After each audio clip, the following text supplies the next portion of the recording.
Oh, hello. Just want to share a couple of links, but especially the concept of survey. Now, for instance, well, from the Egyptian pyramids through to the Babylonians, Persians, ancient India, Greeks, and Romans, up through to the great cathedrals and then the Renaissance, who were these masons? What was the origin of the craft? This very important skill set. Well, it's got a lot to do with survey. And okay, this is a hermstone. So in like ancient Greece, sacred precincts would be marked by a herma or these hermstones. And still to this day, the importance of survey and the connection to the creation of temples can't be underestimated. Ancient Roman survey gravestone for a surveyor. This was a highly skilled craft, and still, you'll see these little markings around if you pay attention. So, like a little nail in the ground, usually marked an important survey point. So, whether your land, when you have a piece of land, you want to have it surveyed. You want to know where to build your fences, where you can the limit into which you can build. And we find these type of markings, and it's a secret language in a way, easy to look over. Tools of survey. Now, ancient Egyptian tools are now the square, the plumb, and again, it's a plumb line there, and how important these emblems are, and literally the tools as well. For instance, Vitruvius describes this particular, how the Roman surveyors were able to create the aqueducts, which are, again, not very well talked, but the level of survey through the air was much higher than even the Great Pyramids. And again, with simple tools. Now, this is an emblem of the, what is it, the Constitua Limitum Tempulum of the Sky. So, and you can see it in street plans as well, but it connects to astronomy and Watling Street, for instance, in London is often called the Milky Way, and you'll find this same thing happening in all these ancient cities. In Egypt, we find these temples, so they're marking out the temples, well, they're hammering in these sticks that will mark out the main avenue of the temples, and this Egyptian will carries through. So again, we see the pharaoh and the queen again marking out and there's a chord there as well. So the basic unit of measurement would also be marked out with these two sticks in the ground. And the ancient Egyptians, their tools for survey, the grommer, and again, I showed these earlier, so the plumb lines and these very simple tools.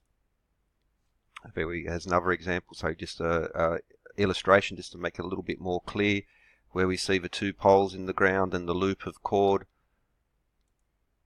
So, but where the Roman grommer and how they were able, their surveying tools, up until more modern tools. This is again an example of a hermstone.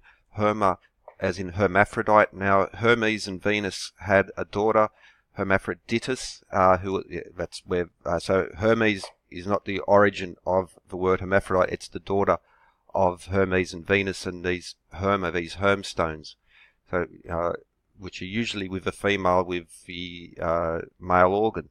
Not all the time, but again, these are some examples. This particular one was in Villa de' Medici, so the Medicis repopularized the Hermetic principles as well. And again, you'll just see these same elements described in very important bits of architecture, where we see a depiction of Hermaphroditos, again, just to pardon the pronunciations there, and the connections to the Hermetic schools and alchemy. And so it's twisted to say, these are, okay, the compass and the square, and the Hermetic alchemical tradition that goes through with this. Various hermstones. Again, a Roman tombstone with, see the cord and the rope and the grommer for surveying. But like what's interesting is where did these the chain measure, the measure of the angel, as is mentioned in the Bible, especially in regards to the King James Version, and they describe New Jerusalem in furlong instead of stadia. 1 furlong is 660 feet, or 10 chains. So this chain is 66 feet long. 792 inches, no less.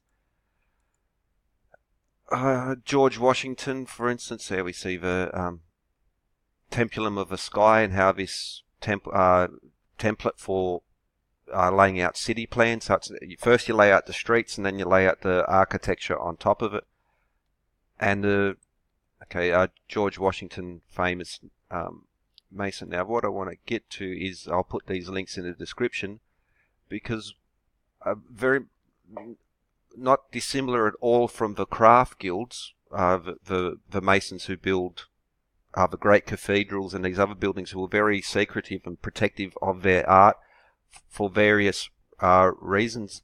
One of them also being protection against, because they could they were dealing in the sciences, and especially during the time of the great cathedrals. This is right in the middle of the Inquisition and the witch trials. So you had to be, anyone who mathematics could actually get you in.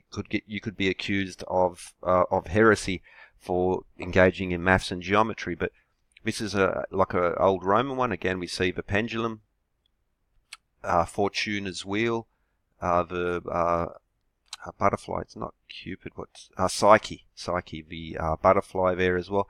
And I'll put this link in the description because it's talking about the collegia. So the Roman legion was not just about armies. They were also famed engineers. So every time they set up a camp, they would that day build trenches and all sorts of protections in there. But for instance, Hadrian's Wall, the Roman legions were construction engineers as much as anything else. And this is a cool little article talking about that, and worth sharing, because it's, again, where were the origins of this now? Well, even you see the symbol there, and very close up again, these same tools through ancient times, and the same methods going back to at least the recorded part of Egypt. Now, Egypt was ancient Egypt, at least in the official records, really started 3000 BC, basically went up to Cleopatra about 64 BC. But what's generally called ancient Egypt expands a long period, many different eras, and so it's just sort of lumped together. But at least the later part of Egypt, and where did these masons come from? Where were they trained? What the mystery schools is, for instance, or the craft guilds, as they were later called, are mystery schools in basically the same sort of way. And so I'll put the link in the description to this, because then the Masonic tools and how they connected. The fawn stick may be an indirect link to the acacia plant. No, it's something else. The fawn. What does fawny leaf in ancient Greece? Have a look at that. You won't, no surprises for those who are familiar with previous stuff. The Corinthian column for one.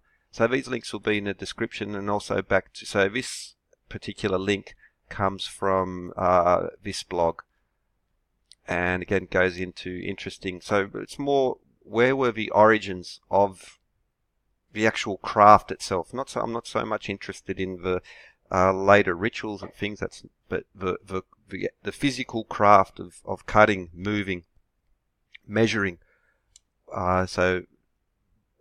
Links in the description, but again, the origin, so like, who built these things and how did they pass their knowledge on? I had to have schools. You don't just decide to be a stonemason and build with, you don't, it doesn't just happen overnight. This is a skill set, very important one. You need to be, taught that, and so again, just these are some interesting links if you're interested in a little bit more. And links in the description, and have a good one.